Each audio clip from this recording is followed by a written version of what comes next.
આપ જોઈ રહ્યા છો વાત્સલ્યમ સમાચાર, હંમેશા સત્યની સંગાથે। આપ અમને યુટ્યુબ ચેનલ પર જોતા હોવ તો ચેનલને સબસ્ક્રાઇબ કરી બેલ આઇકોન દબાવો અને ફેસબુક પેજ ઉપર જોઈ રહ્યા હોય તો પેજને લાઇક કરો, કોમેન્ટ કરો અને સમાચારને શેર કરો। સમાચાર આપવા માટે સંપર્ક કરો 8732918183।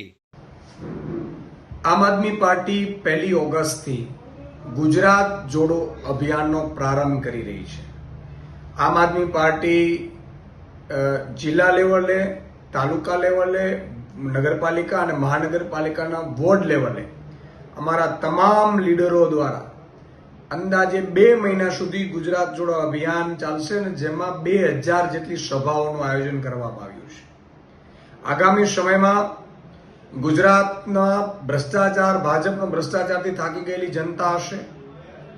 ભ્રષ્ટાચારના કારણે, અણઘડ વહીવટના કારણે અને લૂંટ ચાલે છે, બેફામપણે કાનૂન વ્યવસ્થા છે, ગુંડાઓ, લુખાઓ, ભ્રષ્ટાચારીઓનો કબજો થઈ ગયો છે ગુજરાતમાં, એને છોડાવવા માટે આમ આદમી પાર્ટી મેદાનમાં ઉતરી છે।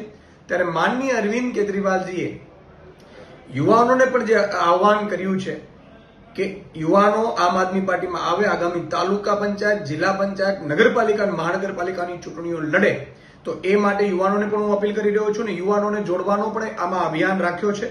ગુજરાતના તમામ નાગરિકોને હું વિનંતી કરું છું કે આમાં જોડાઓ, જે ભાજપની સિસ્ટમથી થાકી ગયેલા છે, આ ભાજપના ભ્રષ્ટાચારથી થાકી ગયેલા છે અને 30 વર્ષના કુશાસનને હટાવવા માટે આખા ગુજરાતને અપીલ કરું છું, જ્ઞાતિ, જાતિ, ધર્મ બધું ભૂલી અને આવો આપણે સાથે મળીને ગુજરાતને એક સમૃદ્ધ ગુજરાત, સુશાસન વાળું ગુજરાત બનાવીએ અને એ સંકલ્પ સાથે આગામી 1 ઓગસ્ટથી સભાઓની શરૂઆત થાય છે અને તમામ લીડરો 2 મહિના સુધી ગ્રાઉન્ડ ઉપર રહેશે અને તાલુકા, જિલ્લા અને પ્રદેશના નેતૃત્વ આ સભાઓ કરશે।